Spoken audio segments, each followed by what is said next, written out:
Hi, everyone. Welcome to Forever Active and our inspiration series. I'm happy you're joining us today because we've got two special people here with me today. So, of course, I've got my partner in crime, Roberto, here. Hello, everyone. There Welcome. we go. Hey, Roberto. And then Hi. another very special friend of ours is joining us today, and we're excited for you to hear a lot of her stories and to get inspired by her. So it is Kelly Padilla-Spitzer. Hey, Kelly. Hi, everyone. Welcome. We're glad you're with us today. I'm glad to be here. Yeah, that's so awesome. So before we get into things, I wanted to let Roberto kind of tell everyone why we're doing this inspiration series. Yes, absolutely. So, through the past several months, Linda and I have realized that we have a very large community of people out there that are truly inspiring to us and to everyone. And we thought it would be a great idea to do this inspirational series where we can share their journey and their inspirational stories with everyone. And also, we would have an opportunity to get to know them better for ourselves, but also for everybody else. So everybody can really, feel the benefits of this incredible stories like Kelly's. And, maybe I can share, my first experience of meeting Kelly. And then Linda, maybe you can do the same as well. So I met Kelly several months ago, and actually a couple of years ago, actually, when I was at a club here in the Bay Area. And I was going to this club, and as I always did, I always went a little bit before the class started. So I was kind of like mixing with people outside because I didn't want, anybody to know who I was, of course. But it was very interesting for me to right away to feel welcome, to see the excitement, the passion, and how people were just looking forward to coming to Kelly's class. And I also actually had people asking me if this was my first time and if I needed any assistance, and they made me feel so welcome. And of course, I knew that this came directly from the instructor, from Kelly. So it was also inspiring to hear the stories on how people were checking on each other. Hey, how are you doing? I haven't seen you in a couple of weeks. You look great. So that was my initial sort of contact with Kelly. And of course, once I got into the class was incredible, fun, inspiring, and that was my initial, again, experience with Kelly. So, Linda, how was yours? Tell us more about Kelly. Mine was a bit similar, I would say, in that, yes, I went to go see Kelly, and she was teaching a senior fitness class. And the one thing that I noticed, similar to how you did, Roberto, is that when people are waiting for the class to start, how they were helping each other set up, their chairs or get their equipment, or just anybody that needed assistance, they were there to help. And I can tell you that this class was just packed. It was like wall to wall people. And people were all talking with each other. And it was like you just really got that sense of, wow, this is like a big community here. And I think that for all of us, if you're going to leave your house to go somewhere, again, as the saying goes, you want to go where everyone knows your name, right? And so it was just one of those environments. And then, to top it off, of course, Kelly started teaching issues like, Kelly, you're just an amazing instructor.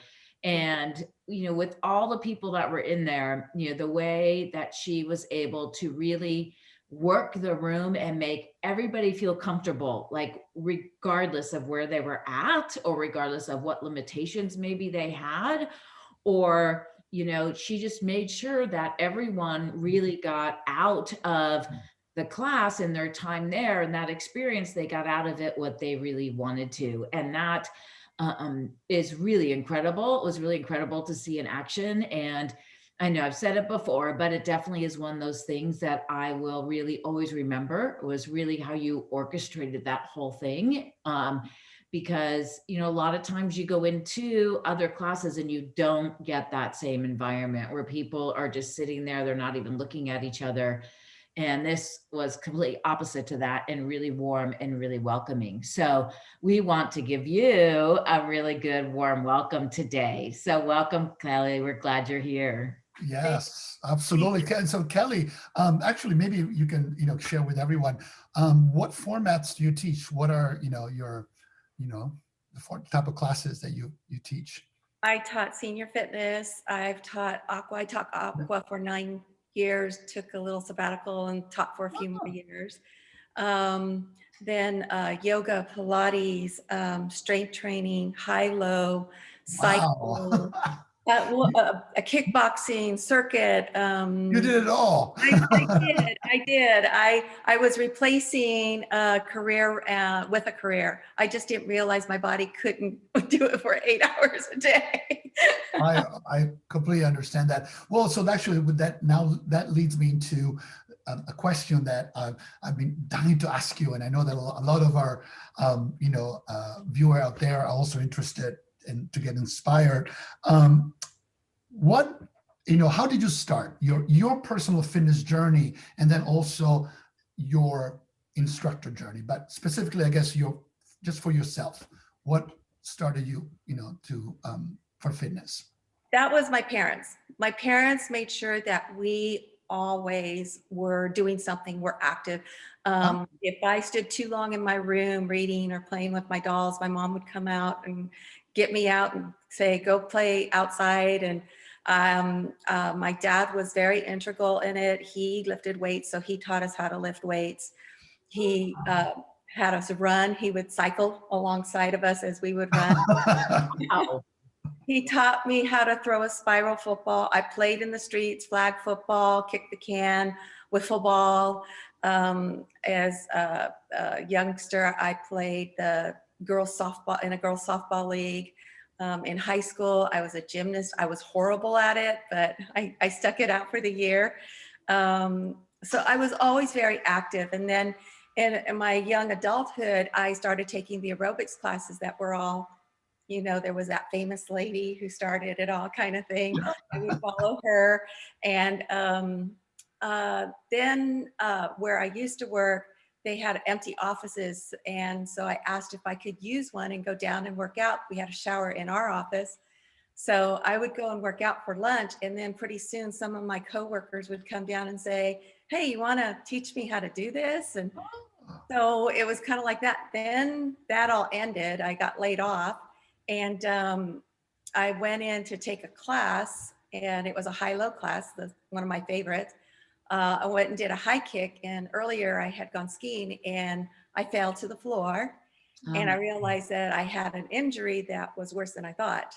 So at that time, aqua aerobics was just beginning to bloom and become popular. So I thought, let me go try that. And after the first class, I was sold. I walked up to the instructor. I asked her, how do I do this? She set me on the path for certification. She was so excited.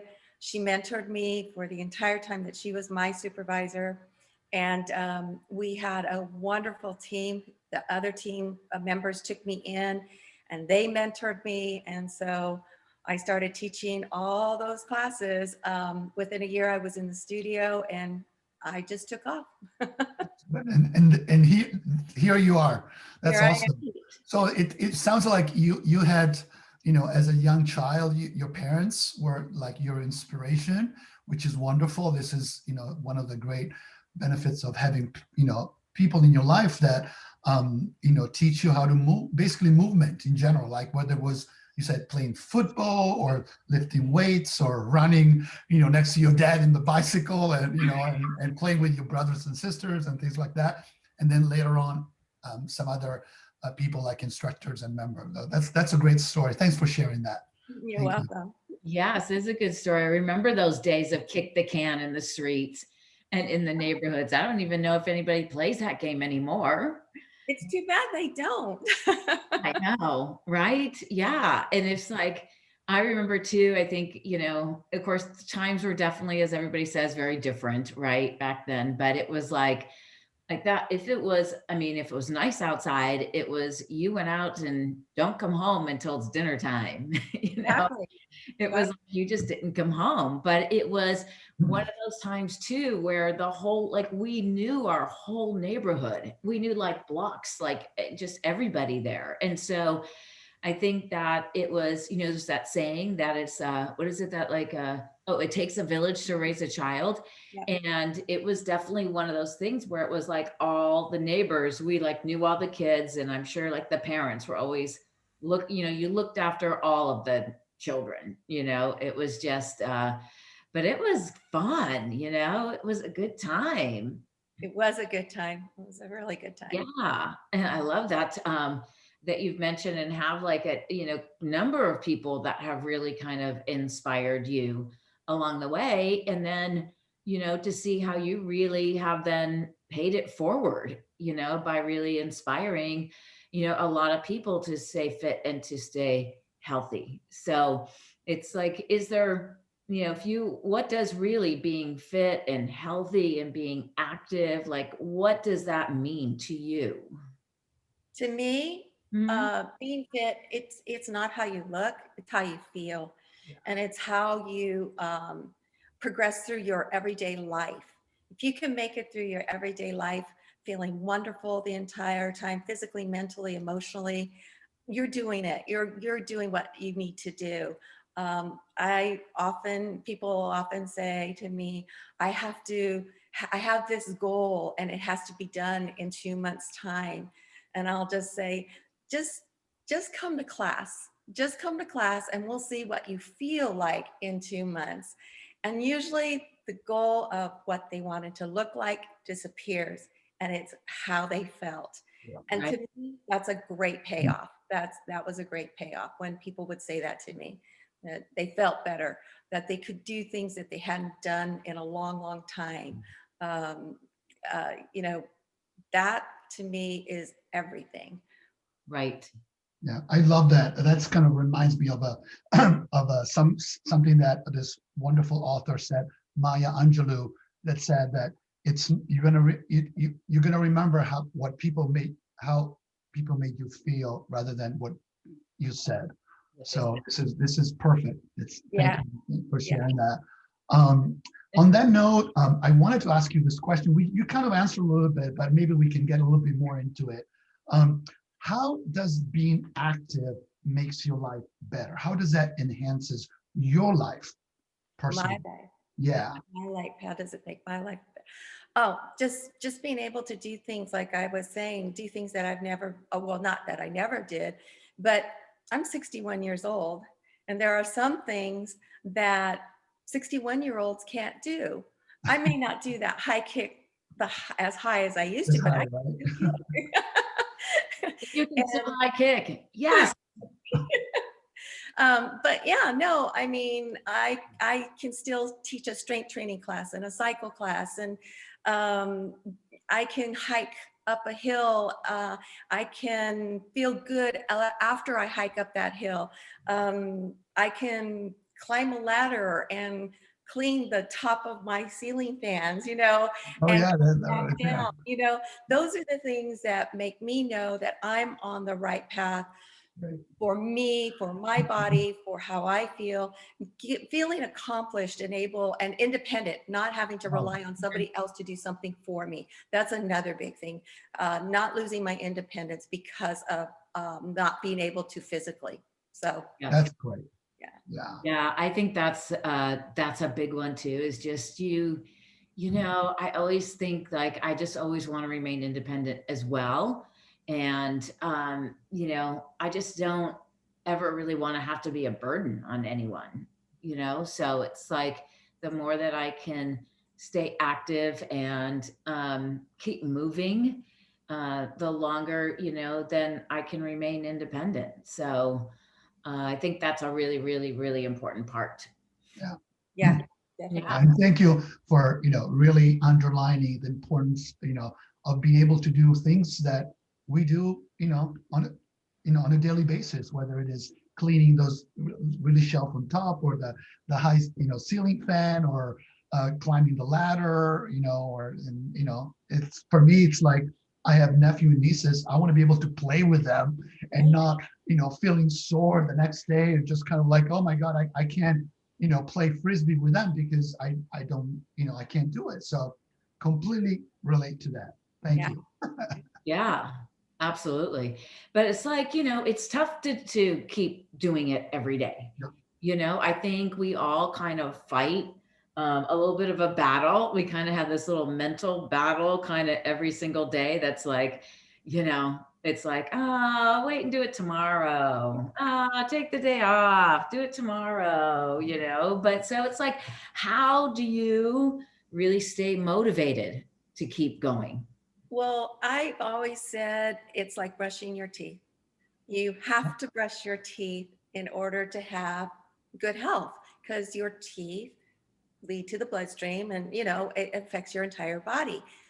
If you were given the gift of this vehicle we call a body, and you brush your teeth to make it and make it stay healthy, why wouldn't you exercise, take yourself a little bit out of your comfort zone every single day to ensure that you hold on to the strength that you have, and make your day better, make your life better, have a better quality of life? Why wouldn't you do that? And I think when I tell people that, they look at me like I'm crazy, but that's the truth. We have a beautiful gift here that we need to maintain, and we forget about it. We forget about maintaining it and helping it and giving it proper nutrition and exercising, even if it's just taking a walk for 15 minutes in that day. Not only does it physically help you, it helps you mentally, emotionally. It gives you that moment just to take a breath, restructure whatever's going on in that day, and carry on in maybe a better light, a better positive mind. Right. Exercise is huge. It encompasses everything. A lot of people think it's all about the physical aspects of it, and it's not.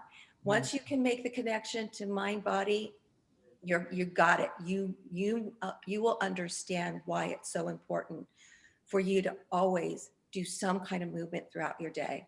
Yeah. And I remember years ago having a conversation with a friend of mine, and she made the comment that, working out is really a luxury, and that, not everybody can work out. There's a lot of times I think, like, I'm like, I'm really so lucky that I can go out and still walk or jog and still lift weights. Like there's a lot of people that, because of whatever their situation is, they can't do it, and that's just like, and they probably wish they could. And then there's like those of us that, could do it, but just don't really realize the benefit of it, and it's always just like, I always think it's always just like taking that first step, taking that first step. That's like the hardest part, right? It's like, going out, if I go out for a walk or run, the hardest part is putting those running shoes on.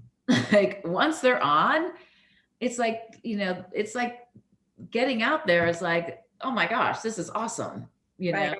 especially, a lot of times some of the stuff, we're lucky, at least where I live, they get to have a lot of open space, and I got to see a lot of animals and wildlife, and it's really, really cool.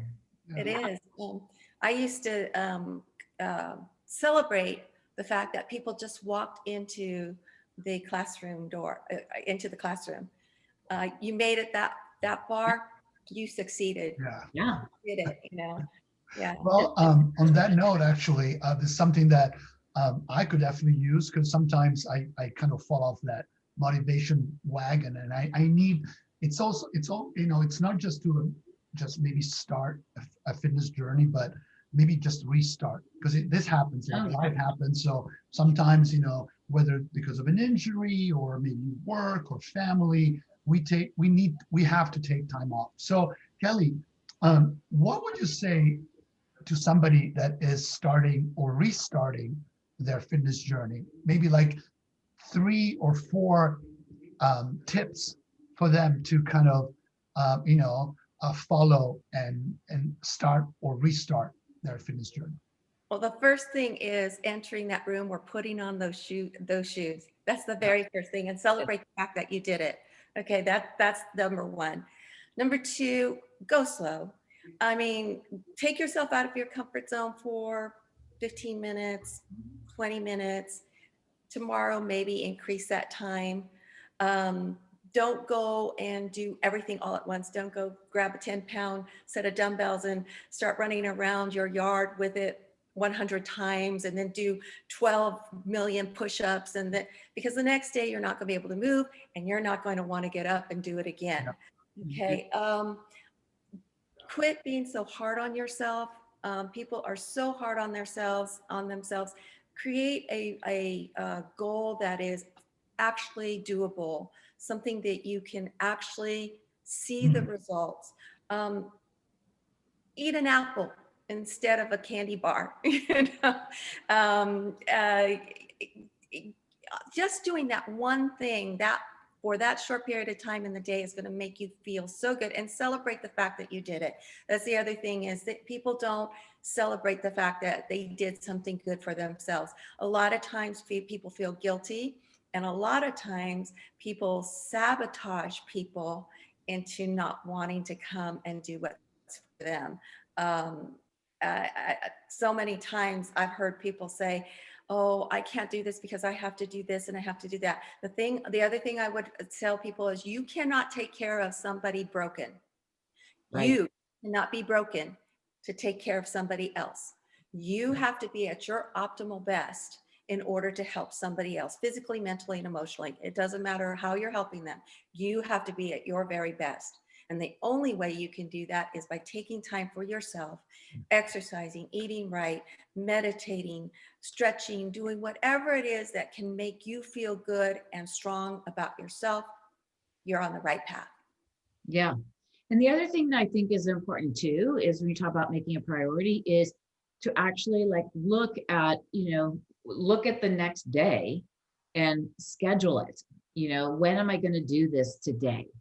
And so it becomes really on that, to-do list of things that you have to do that day. And it's easy to let it slide off, but like that, you've got to really, if you're going to be, at your absolute best for your partner or for your grandkids, it's like you said, you can't do that unless, you can't be there for them unless you're really, really at your best. So I think that's a really, really important point. Yeah, and I would like to add also, sometimes it helps to have somebody like you, Kelly, or like Linda, to help to inspire you and to kind of, have a buddy motivate you, that like you did with your colleagues, right? When you were working out, and it was because of you that they felt, okay, she's there. They kind of felt a little bit of maybe peer pressure, so to speak, in a positive way, to exercise and take care of themselves. So I think having, hopefully a buddy or maybe someone that, can either keep you accountable in some ways, but also just more than that, just really inspire you. And this is why we have you here today, to really share with all our, our viewers out there that, there are people that can really truly inspire each other to be healthy and fit and active. Forever active. Forever. Forever active. Because it's at the end of the day, right? I think we can all agree, it's really about movement, like you were saying. It's longevity. It's being able, doesn't matter that number, that age is just a number, And I know that we all have examples in our lives of people that are way past 60s, 70s, and 80s that are very active, and they're doing things that I don't think they thought possible, being in their 70s, 80s, and 90s. So Again, my dad was a huge inspiration in that, because in his last few years, he had a multitude of things go left on us. And the doctors, every single doctor said that if my dad had not taken care of himself the way he had, we would have lost him a lot sooner. And to just one of the things that was going on with him. They could not believe everything he went through and was still here. You know, Um, we heard it from so many doctors. He had a 6-way bypass surgery, and the only reason they did that at the age of 60, and the only reason they did that was because he was in such good health. At the time they did it, they had never done it before in that hospital. wow. And they said, since you're in such good shape, we're going to do this because we want you to live a long and healthy life. And he did. He lived 27 more years. Wow. So, Great. yeah. Wow. That's a truly inspirational story. Yeah. So I was going to say, if that's not a testament to Yeah. being active, nothing is. Yeah, That's and for sure. on the other side, my mom, she's still with us, and she's been active in different ways, and she's been physically active. She ran a little general store, so she did all the packing of the shelves and stuff herself. As a child, she worked really hard in a grocery store, and then now she is in her 80s, and she is running her own antique shop. Wow. Wow. You've got some great role models there. That's for sure. Absolutely. I was going to say that, sometimes we don't have to look very far, right? Yeah, We can right. just look right next to us, and we can find somebody. And, we're very glad that we were able to share your story today, Kelly. Thank you for. Yeah, it's been really, really fantastic. And I'm sure that everybody will definitely get some inspiration, some motivation from hearing your stories. So as Roberto said, thank you so much for sharing them with us today. Sure. And if anybody ever wants to reach out to me, Oh, yeah. I'm there. I'm on Facebook, Kelly Padilla-Spitzer. You can messenger me or you can friend me. If you have a picture of your animal, let me know who you are and how you just send me a note, because otherwise I won't know who you are. Yes. And my Instagram, I think it's Queenie10,000. You can catch me on there. I'm on Facebook more than anything, but yeah, if anybody is hitting a bump and they need something, they need some advice or inspiration, give me a shout out. I'll help you. Wonderful. Oh, my goodness. Thank you, Kelly. Yeah. How sweet are you? We so appreciate that. I hope so. I got into this because I loved seeing how people were impacted positively by it. That was always my payoff. And so if I can continue to do that in what we're going through right now, virtually or on Facebook or whatever, I'm here for you. Wow. Wonderful. Thank you. Thank you. Thank you. You're welcome. Well, all right. Well, I'm sure that you have to go because I'm sure you have some high kicks to do. Or, want to show us some before you leave, or save that another time? That's okay. I'll just. All right, we'll take it. There we go. Good. Right on. Take it. All right. Well, thanks again, Kelly. Thank you, Kelly. And so, thanks to our Forever Active community for joining us and watching this video with this interview. And hopefully you got some inspiration for Kelly. And we look forward to doing and sharing more interviews with some other inspirational people in the future. So I think that's it for now. Okay, we'll see you next time. Bye. Bye, everybody.